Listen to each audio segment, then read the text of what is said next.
अविनाश ने अपने ड्राइवर से कहा, हाँ रवि, चलो रेन फॉरेस्ट विला चलते हैं। फिर उसने गंभीरता से कहा, और वहां के प्रॉपर्टी मैनेजमेंट को एक भव्य स्वागत की तैयारी के लिए बुलाते हैं। गाड़ी रेन फॉरेस्ट टाउनशिप की ओर चल दी। क्या शिवम सच में एक लग्जरी विला खरीदने की तैयारी में है? क्या होगा जब उसके घर वालों को इसका पता चलेगा? क्या होगा दृष्टि और शिवम के रिश्ते का? आपको मेरा स्वागत वगैरह करने की जरूरत नहीं है, शिवम ने कहा। ठीक है मिस्टर शिवम, जिसमें आपको सहूलियत हो, अविनाश ने सम्मानपूर्वक कहा। रेन फॉरेस्ट विला दिल्ली शहर में सबसे ऊंचे दर्जे का रेजिडेंस था और इसे प्रभावशाली लोगों के सर्कल के केंद्र के रूप में जाना जाता था। जो लोग इसमें रहते थे वो या तो दिल्ली के उच्च अधिकारी थे या बहुत ज्यादा धनी थे। इसके अलावा इसकी कीमत बहुत ज्यादा थी। हर विला की शुरुआती कीमत 100 करोड़ से अधिक थी। हालांकि अविनाश शिवम की पृष्ठभूमि को नहीं जानता था। वो पूरी तरह से मानता था कि शिवम के पास पैसों की कमी नहीं है। जिस स्टार रियल एस्टेट कंपनी को वो नियंत्रित कर रहा था वो रेन फॉरेस्ट विला में थी और उसके कुछ शेयर्स भी उसके कब्जे में थे। इसलिए उसके पास शिवम के लिए एक उच्च श्रेणी के विला की व्यवस्था करने का अधिकार था।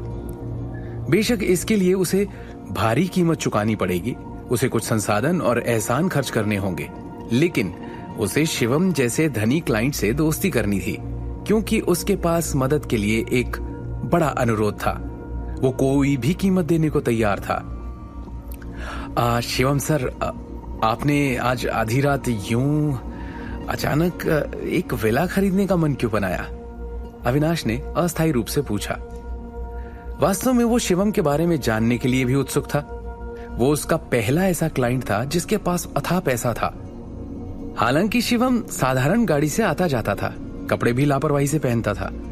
उसका वाटर गार्डन वाला घर भी अपेक्षाकृत सामान्य जगह पर साधारण ही माना जाता था।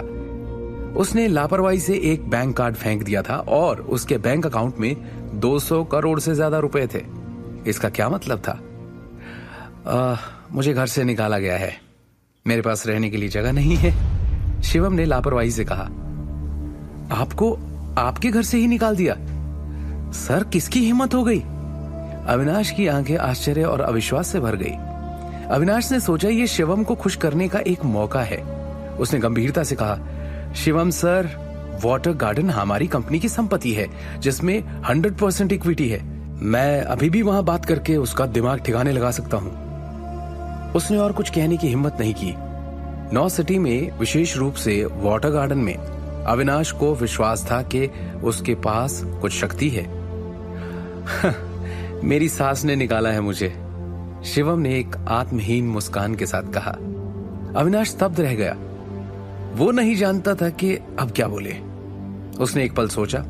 उसने भी पहले शिवम के बारे में ऐसा ही सुना था कि वो नारंग परिवार का बेकार दामाद है और वो एक कायर है, परिवार में उसकी कोई इज्जत नहीं। अविनाश को हंसी आ गई। क्या नारंग परिवार के लोगों की पसंद इतनी खराब थी? शिवम इतना शक्तिशाली आदमी था, फिर भी उसे बेकार दामाद कहते हैं। उसे घर से निकाल दिया। शिवम सर, आप शांत रह गए। भले इंसान हैं आप।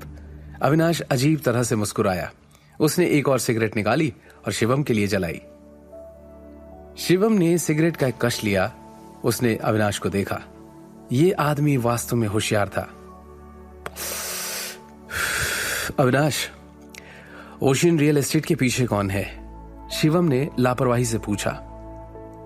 अविनाश को यकीन था कि वो आज रात रेन फॉरेस्ट विला के अंदर जाने में उसकी मदद करेगा। इसका मतलब था कि स्टार रियल एस्टेट कंपनी ने रेन फॉरेस्ट विला में पैसा लगाया होगा। पर दिल्ली शहर के इस शीर्ष विला जिले को हर कोई नहीं छू सकता, भले ही वो कितना भी पैसे वाला हो। अविनाश ने गंभीरता से कहा, ओशियन रियल एस्टेट कंपनी के पीछे सबसे बड़ा शेयरधारक सिंघानिया परिवार है, लेकिन उसका चेयरमैन कभी आगे नहीं आता। उसे बस प्रॉफिट से मतलब है। सिंघानिया? शिवम उत्सुक था। तुम दर्श सिंघानिया को जानते हो? दर्श सिंघानिया? अविनाश ने अपने गुस्से को छिपाने की कोशिश करते हुए कहा, जानता हूं सर, मेरे रिश्ते में आता है वो। शिवम ने अविनाश को एक गहरी नजर से देखा। वो मोटे तौर पर समझ गया था कि नॉर्थ इंडिया की सबसे बड़ी रियल एस्टेट कंपनी का जनरल मैनेजर होते हुए भी अविनाश नारायण उस दिन व्यक्तिगत रूप से माफी मांगने के लिए नारंग ग्रुप के ऑफिस क्यों आया? You are very smart person. आगे की कहानी जानने के लिए देखिए अगला एपिसोड सिर्फ पॉकेट एफएम के यूट्यूब चैनल पर, और शिवम द हिडन वॉरियर के सारे एपिसोड्स को सुनने के लिए डिस्क्रिप्शन में दी लिंक से डाउनलोड करें पॉकेट एफएम ऐप।